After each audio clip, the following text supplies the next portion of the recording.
Are you happy? That's what we're going to be talking about today is, are you actually happy? And what does it take to be happy? These are two things you might not have considered when it comes to being happy. You probably just focused on trying to do or get the things that, quote, make you happy. Yet, how's that been working out? There's some things that could shift because if what it takes and what it means are things that don't really go well with actually being happy, then you're probably gonna discover that you're about as happy as you'll allow yourself to be. Welcome to the show. Welcome to the show.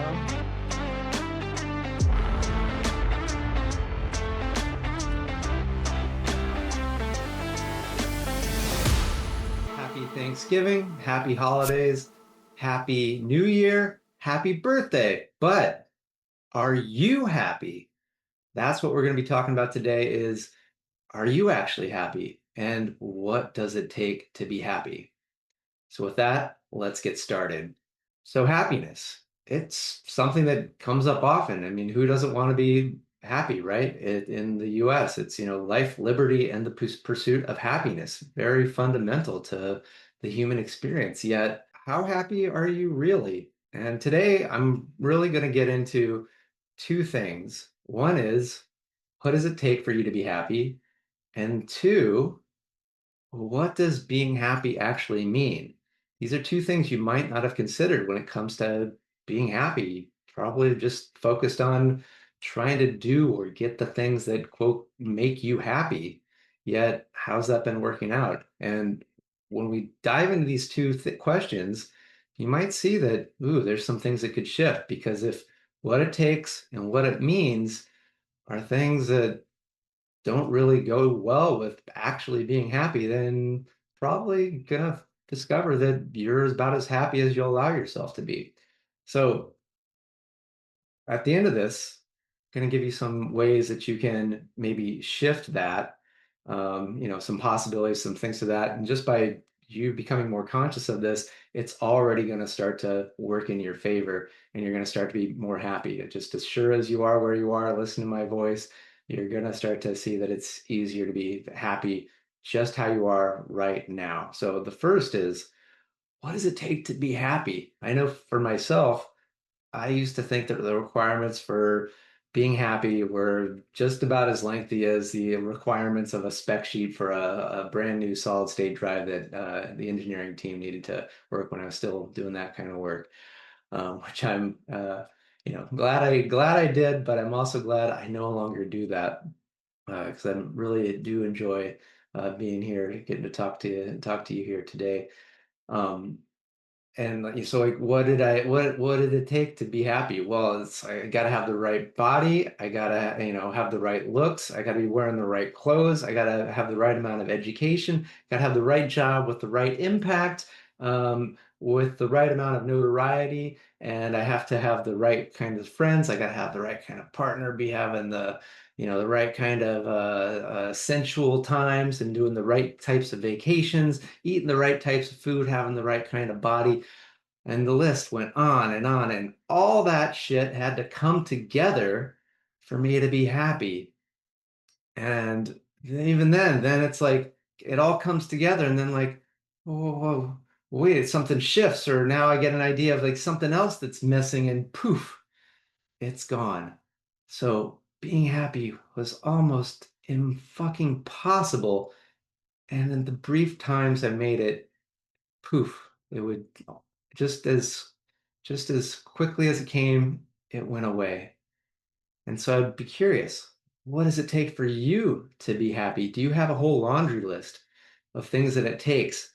Things that, they might show up as list of problems or challenge or things, but really it's like you flip that around and that's the list of what's required to be happy. All this list of ands and in engineering, if you got a whole bunch of things that need to go together, then it's going to be a lot more rare that you actually get that outcome to happen. But if it's, one of many things, then oh my gosh, it becomes so much easier to be happy. Like, oh, what if only one of these things in my list is true right now? Like, what if I'm breathing? Like, right? Because it's like you can't be happy If you're not breathing, if you're dead, there's no way you can be happy. Period. End of story. At least not as a human being. Maybe in some other form you can still be happy, but as a human being, you got to be breathing to be happy as a human. Period. End of story. So what if that's one thing that makes you happy, and that's all it takes? Right? It's not to say that other things are going to also make you happy. Like, all of a sudden, like, oh my gosh, I got that job that I've really wanted to experience because it does all these things. Yet it was just an additional possible way to be happy, right? And then like, oh, finally that person that you've wanted to go on the date with or wanted to marry you or whatever it is, they said yes. Like, oh yeah, that's definitely gonna be happier, right? So that's the first thing is what does it take to be happy? And I'm going to challenge you to really think and go like, yeah, when do I allow myself to be happy? What does it take? Does it take, a confluence of so many different variables and they have to be right, but then these variables are dynamic and always shifting. And so as soon as I get the magic recipe, boom, it's gone and I gotta get to work all over again. Or maybe you're somewhere in between. And we can all continue to work to allow what it takes to be happy to be easier and simpler. And you might go, okay, I gotcha. I'm with this. Makes sense on one level, but there still might be one other thing really getting in your way. And that's what does it mean to be happy? Because if what it means to be happy is something that goes against some of your fundamental values, then even if it's easy, you're still going to find a way to avoid it, right? Like let's take the miracle of driving a car. Um, it's incredibly challenging to drive a car. It's actually really easy to crash a car if you think about it. You just need to not pay attention. You just got to wildly, jerk the wheel and stuff, or hit the gas without thinking, slam on the brake without thinking. Really easy. Yet you go out on the road, and for the most part, there's no crashes. When you consider all the people out there, and now, self-driving cars, we have a ton out here in the San Francisco Bay Area, and the little amount of accidents and crashes, again, can always do better, right? Can always do better. But the amount of crashes and accidents and stuff, phenomenally low, considering how easy it is to crash, to make mistakes, to do these things. So why does this not happen? Why is it why do we not do the easy thing? Because it goes against what we value. It's like, well, we value our lives, we value property, we value getting to places in a timely, efficient manner. And these are shared values and personal values. And so even as easy as something could be, if you have the value or the meaning that like, well, that's something to be avoided, you sure as fuck can avoid it. And so we see that with driving, we're able to avoid the easy thing, which is crashing, and that's a good thing. Yet maybe you've been doing something similar when it comes to your happiness. Like maybe it has been possible for it to be that easy, to be that simple. Yet what does it mean to be happy to you? So I know for me, and I know for many people, it's like when I really look at like, well, what is it? What did it used to mean to be happy? Well, it's like, well, being happy means there's no motivation to do anything. It's like I've done it. Like, that trying to be happy, that was the reason to do anything, to, try to better myself, try to go out there and do things, try to, have impact, try to make money. Is because like, well, maybe that, and if I do these things, then I will be happy. If I'm happy, then I won't do these things. I'm not doing anything, then I'm not experiencing. And so happiness means lack of experience. And part of being human is to experience, to enjoy our five senses in various contexts and to see like, well, what's that like? And what is the emotional response? And what's the experience? What's the adventure? So it's like, oh, happiness would mean no more experience, no more adventure, no more enjoying sensory feeling, no more getting to have other possibilities of emotion. And effectively, it's like being dead. And it's like, well, if I'm not doing anything, then I probably would soon be dead. So shit, happiness is death. I don't want to die. I want to live. So best not to be happy. And this might not be your meaning, although for many of you listening, it probably is pretty damn close to what the meaning of happiness is. That true happiness that might actually last longer than a quarter of a second is just like as sure as shit the same as eventual death. And so, boy, why be happy? Try to avoid happy. Avoid happiness like you avoid wrecking your car. Yet there's other meanings that are possible, right?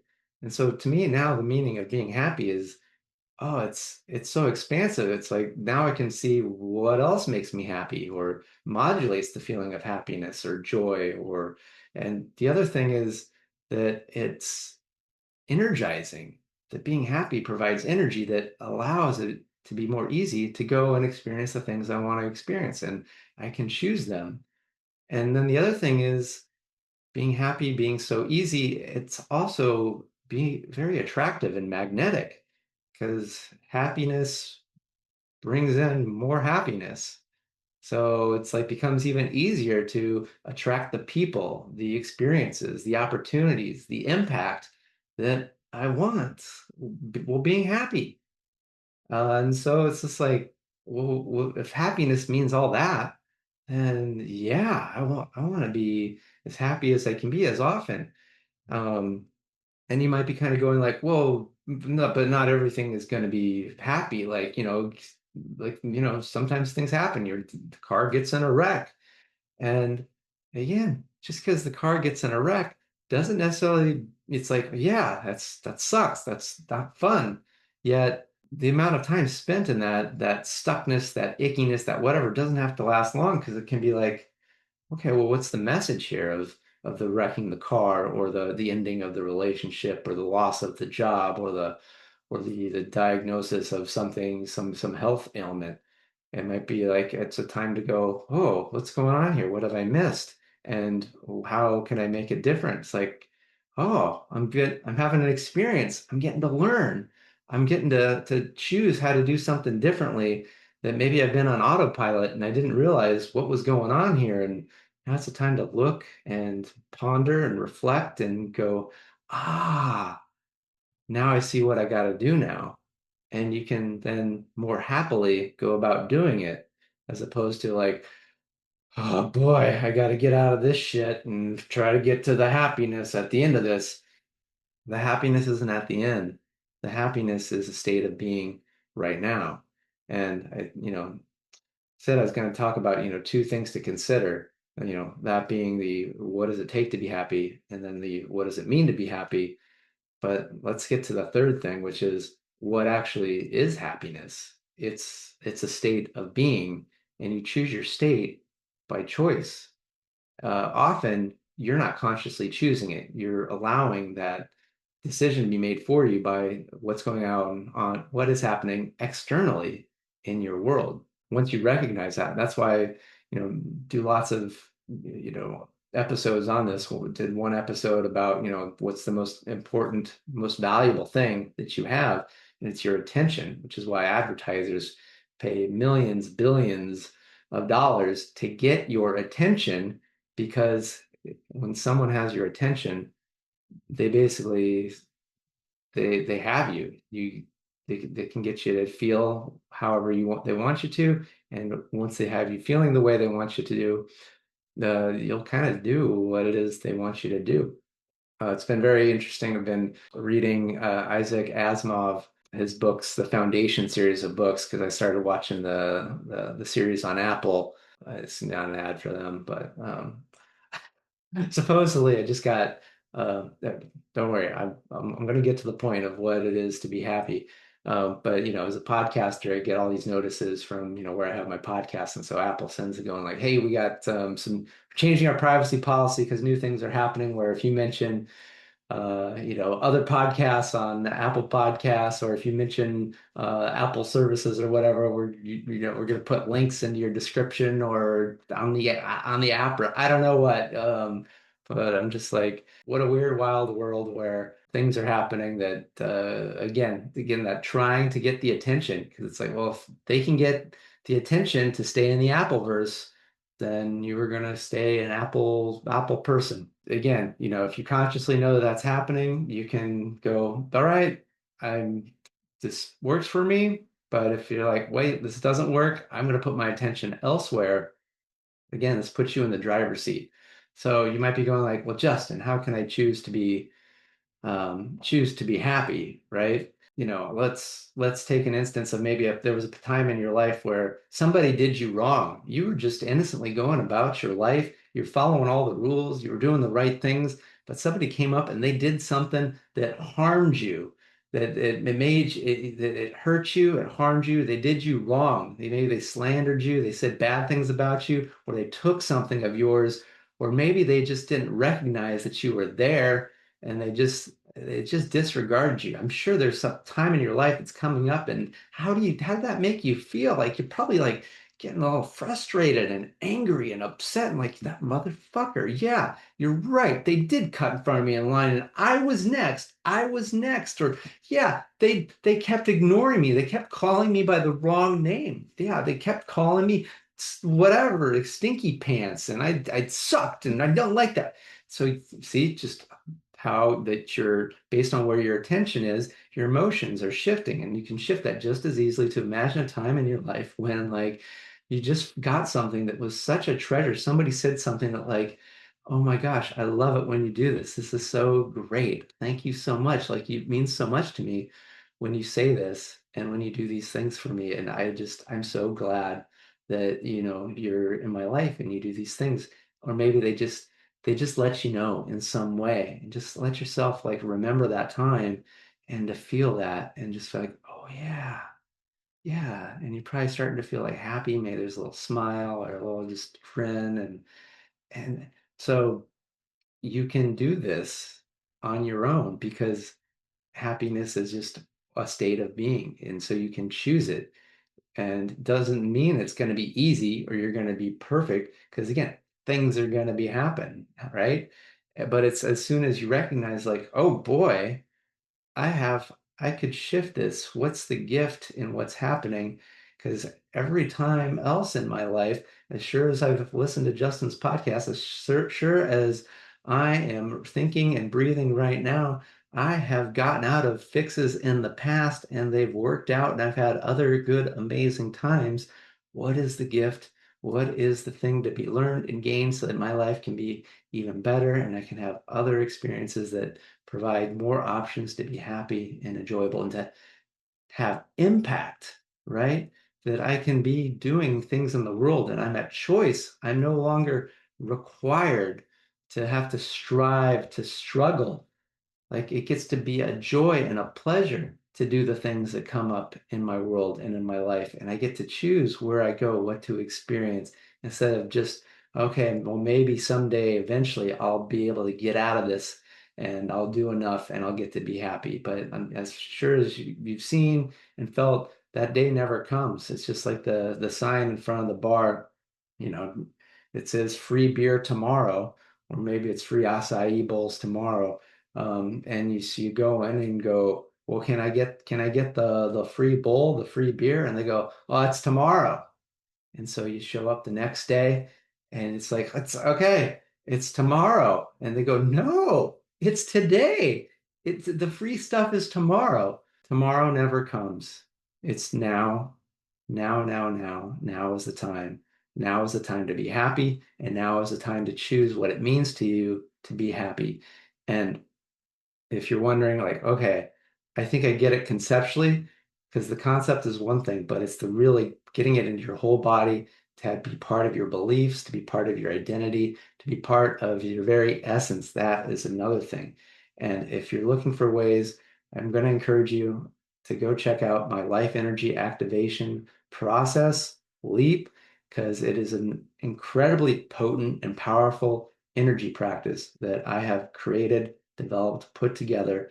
It takes less than 5 minutes to practice, and you can learn it in between 30 minutes and 60 minutes. And currently, I got a wait list so that when the when the course is ready so that you can do this anytime, anywhere. So it's out that you can be one of the first to know. So you want to just go to justinwenck.com/leap, LEAP for life energy activation process. So that's going to be, super easy, super incredible, super powerful. Yet if you're like, I can't wait, or you really want to deep dive on some things, because Leap, it's a process that it's gonna bring things up and shift these powerfully, potently, over a little bit of time. Yet again, it's just 5 minutes a day. Yet if you really want to like deep dive and like maybe shift something big, or maybe you're like, I don't even know what to shift, but I know there's something and I want to get figured out and I want to do it now, then really encourage you to maybe book a session with me and we can, get that figured out and get that shifted and changed, really, really quickly. So go to justinwenck.com/connect, and there's a place where you can sign up to have a little chat, you and me have a little chat and figure out how we can best get you happy now, right? Because now is the time. So with that, wishing you happy now, whatever the holiday may be, just happy now. And I'd love to hear, like, what have you found to be, what has it taken for you to be happy in the past? What has it meant to you to be happy? And then, even more importantly, what could it take and what could it mean to be happy for you going forward? So I'd love for you to let me know in the comments, shoot me an email, however you get a hold of me. I make myself quite pretty available. I'd love to hear from you. So with that, thank you so much and good day. Thanks for tuning in to Engineering Emotions and Energy with Justin Wenck, Ph.D. Today's episode resonated with you? Please subscribe and leave a 5-star review. Your feedback not only supports the show, but also helps others find us and start their journey of emotional and energetic mastery. You can also help by sharing this podcast with someone you think will love it just as much as you do. Together, we're engineering more amazing lives.